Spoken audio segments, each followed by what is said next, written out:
옛말에 산소탈은 3대가 간다고 했습니다. 조상묘를 잘못 쓰면 자손이 망하고 잘못 건드리면 줄초상이 난다는 말 다들 한 번쯤 들어보셨을 겁니다. 요즘 세상에 그까진 몇 자리가 뭐가 중요하냐고요? 죽은 사람은 말이 없고 흙으로 돌아가면 그만이라고요? 저도 그렇게 믿었습니다. 제 나이 65, 평생을 도시에서 돈만 쫓으며 살았으니까요. 눈에 보이지 않는 기운이나 풍수지리 같은 건 다 늙은이들의 헛소리라고 비웃었습니다. 하지만 그날 그 산에 올라가 삽을 뜨지 말았어야 했습니다. 만약 시간을 되돌릴 수만 있다면 제 손목을 잘라서라도 그날의 저를 말리고 싶습니다. 오늘 제가 들려드릴 이야기는 탐욕에 눈이 멀어 절대 건드리지 말아야 할 것을 건드린 어리석은 자식들의 참회록입니다. 부디 이 이야기를 듣는 분들은 조상의 묘 앞에서 겸손하시길 바랍니다. 함부로 땅을 파헤쳤다간 그 밑에서 무엇이 나올지 아무도 모르니까요. 제 이름은 김덕수입니다. 한때는 중소기업 사장님 소리 들으며 남 부럽지 않게 살았습니다. 하지만 사업이라는 게 한순간이더군요. 코로나가 터지고 거래처가 부도나면서 제 공장은 경매로 넘어갔고 남은 건 산더미 같은 빚뿐이었습니다. 저만 망했으면 다행이게요. 제 보증을 섰던 동생놈들까지 줄줄이 신용불량자가 됐습니다. 형제들이 모이면 한숨 소리밖에 안 나오던 그때 유일한 동아줄이 하나 떠올랐습니다. 바로 충청도 시골 야산에 있는 할아버지의 땅이었습니다. 오랫동안 방치해 둔 임야였는데 최근 그 근처로 국도가 뚫리면서 땅값이 천정부지로 솟았다는 소식을 들은 겁니다. 그 땅만 팔면 우리 삼남매 빚을 다 갚고도 남았습니다. 문제는 그 땅 한가운데에 있는 할아버지의 묘였습니다. 할아버지는 제가 태어나기도 전에 돌아가셨습니다. 집안 어른들은 할아버지 이야기가 나오면 쉬쉬하며 말을 아꼈습니다. 객사를 하셨다느니 굿을 하다 돌아가셨다느니 소문만 무성했죠. 아버지는 생전에 그 묘는 절대 이장하지 마라, 그냥 둬라 라고 신신당부하셨습니다. 심지어 벌초도 하지 말고 풀이 자라게 내버려 두라고 하셨죠. 어릴 땐 그게 효도가 아니라고 생각했는데 지금 생각해보면 아버지는 알고 계셨던 겁니다. 그 묘가 단순한 무덤이 아니라는 것을요. 하지만 빚쟁이들이 집까지 쳐들어오는 마당에 죽은 아버지의 유언이 귀에 들어올 리 없었습니다. 저와 동생들은 합의했습니다.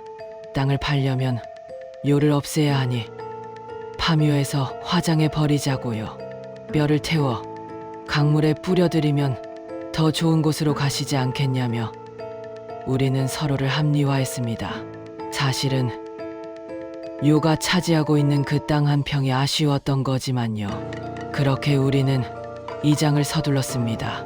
동네에서 용하다는 직원, 그러니까 풍수사 한 분을 모셨습니다. 박씨 노인이라고 평생 남의 집 몇 자리만 봐준 베테랑이었습니다. 이장 날짜를 잡으려고 박 노인을 만났는데 이 양반이 우리 할아버지 묘의 위치를 지도로 보더니 고개를 갸웃거리더군요. 거참, 묘를 쓸 자리가 아닌데 누가 여기다 묘를 썼어? 네. 그게 무슨 말씀이십니까? 여기는 산세가 영험하다 못해 험한 곳이야. 음기가 너무 강해서 사람이 눕기보다는 신을 모셔야 할 자리라고. 보통 이런 데다 묘를 쓰면 자손이 끊기거나 미치광이가 나오는데 댁네들은 용케 살아있구먼. 기분이 나빴지만 꾹 참았습니다. 아무튼 날이나 잘 잡아주세요. 최대한 빨리요. 박노인은 혀를 끌끌 차면서도 돈을 두둑이 챙겨주니 손 없는 날을 잡아주었습니다. 대망의 이장날 아침, 저와 남동생, 여동생, 그리고 박노인과 인부 3명이 산을 올랐습니다. 전날 비가 왔는지 산길이 질척거렸습니다. 안개가 자욱해서 한치 앞도 보이지 않았죠. 그런데 산 중턱쯤 올라갔을 때였습니다. 앞장서던 강노인이 갑자기 걸음을 멈추고 헛구역질을 하기 시작했습니다. 우엑, 아우, 이게 무슨 냄새야? 냄새요? 아무 냄새도 안 나는데요. 저희는 코를 킁킁거렸지만 숲냄새, 흙냄새뿐이었습니다. 하지만 박노인은 코를 틀어막으며 식은땀을 흘렸습니다. 아니야, 이건 썩은 내가 아니야. 비린내야. 아주 지독한 피비린내가 진동을 하는데 당신들 안나? 그때부터 박노인의 안색이 창백해졌습니다. 손에 든 나침반을 보는데 바늘이 미친 듯이 빙글빙글 돌고 있었습니다. 자석이 고장난 것처럼 말이죠. 이상하다. 이 산 기운이 왜 이래? 박노인은 계속 중얼거리며 주머니에서 소금 한 줌을 꺼내 부리더군요. 저희는 그저 노인네가 유난을 떤다고 생각했습니다. 빨리 끝내고 내려가서 땅 계약서나 쓰고 싶은 마음뿐이었으니까요. 드디어 할아버지 요소에 도착했습니다. 수십 년간 방치된 묘는 풀이 무성하게 자라 봉분이 보이지 않을 정도였습니다. 그런데 이상한 점이 있었습니다. 주변 나무들은 다 멀쩡한데 묘 주변에 있는 소나무들만 말라 비틀어져 죽어 있었습니다. 마치 누군가 묘에서 기운을 빨아먹기라도 한 것처럼요. 그리고 묘지 한가운데에 커다란 구멍이 하나 뚫려 있었는데 너구리 굴인가 싶어 들여다보니 끝이 보이지 않을 정도로 깊고 어두웠습니다. 자, 도착했습니다. 여기서 제사부터 지내고 파며 시작하시죠. 제가 인부들에게 말했습니다. 그런데 그때였습니다. 묘 뒤쪽을 살피던 박노인이 비명을 질렀습니다. 으악! 깜짝 놀라 달려가 보니 박노인이 묘비석을 붙잡고 주저앉아 있었습니다. 그의 얼굴은 공포로 하얗게 질려 있었고 입술은 파들파들 떨리고 있었습니다. 노인장, 왜 그러시오? 뱀이라도 봤소? 제가 묻자 박노인은 떨리는 손으로 봉분을 가리켰습니다. 이거 묘 아니야. 묘가 아니라니요? 여기 비석에 우리 할아버지 이름이 적혀 있는데 아니야. 이건 사람 묘가 아니라고. 봉분 모양을 봐. 이게 어떻게 사람 묘야? 이건 뭔가를 못 나오게 막아놓은 봉인이잖아. 박노인의 말을 듣고 자세히 보니 봉분의 모양이 일반적인 둥근 형태가 아니었습니다. 마치 뱀이 떠리를 튼 것처럼 길쭉하고 기이하게 솟아 있었고 봉분 꼭대기에는 새말뚝 같은 것이 박혔던 흔적이 남아 있었습니다. 당신네들 조상이 어떻게 죽었어? 이 자리는 흉지 중에서도 대흉지야. 악귀가 드나드는 귀문고에만 정중앙에 시체를 묻었다고. 이걸 건드리면 다 죽어. 난 못해. 난 안 할 거야. 박노인은 짐을 챙겨 허둥지둥 산을 내려가려 했습니다. 돈도 필요 없으니 제발 자신을 보내달라고 애원하더군요. 그 모습을 보니 덜컥 겁이 났습니다. 정말 건드리면 안 되는 걸까? 동생들도 겁먹은 표정으로 저를 쳐다봤습니다. 형, 그냥 관두자. 기분 나빠. 오빠, 직관이 저러는데 이유가 있지 않겠어? 하지만 그때 제 머릿속을 스친 건 빚쟁이들의 독촉 전화와 경매 넘어간 아파트였습니다. 여기서 멈추면 우리는 다 죽는다. 산 사람은 살아야 하지 않겠나.